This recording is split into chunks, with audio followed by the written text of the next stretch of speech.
മാസപ്പടി കേസിലെ ED. Summons ചോദ്യം ചെയ്ത് CMRL വീണ്ടും ഹൈക്കോടതിയിൽ. രണ്ടാം സമൻസ് ചോദ്യം ചെയ്ത് MD ശശിധരൻ കർത്തായും 24 മണിക്കൂറിലധികം തടഞ്ഞുവെച്ചത് നിയമവിരുദ്ധമെന്ന് ചൂണ്ടിക്കാട്ടി 3 ജീവനക്കാരുമാണ് കോടതിയെ സമീപിച്ചത്. എന്നാൽ നടപടിക്രമങ്ങൾ നിയമപരമാണെന്ന് ഇ.ഡി. കോടതിയെ അറിയിച്ചു.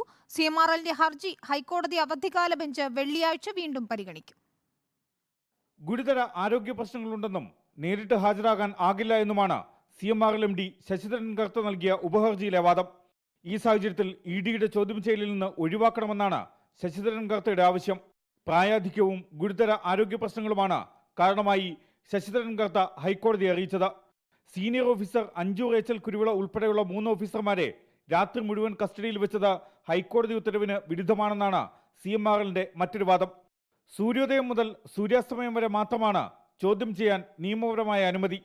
സൂര്യാസ്തമയത്തിനപ്പുറം സ്ത്രീയെ എങ്ങനെ തടഞ്ഞു വയ്ക്കാനാകും?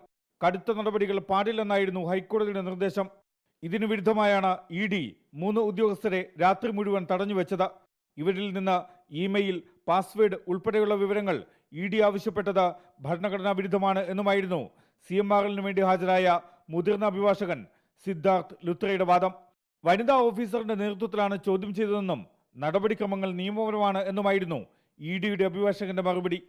തുടർന്ന് സമൻസ് ചോദ്യം ചെയ്ത് CMRL MD SN ശശിധരൻ കർത്തയും 3 ഉദ്യോഗസ്ഥരും നൽകിയ ഹർജി ഹൈക്കോടതി വെള്ളിയാഴ്ച പരിഗണിക്കാൻ മാറ്റി. റിപ്പോർട്ടർ, കൊച്ചി.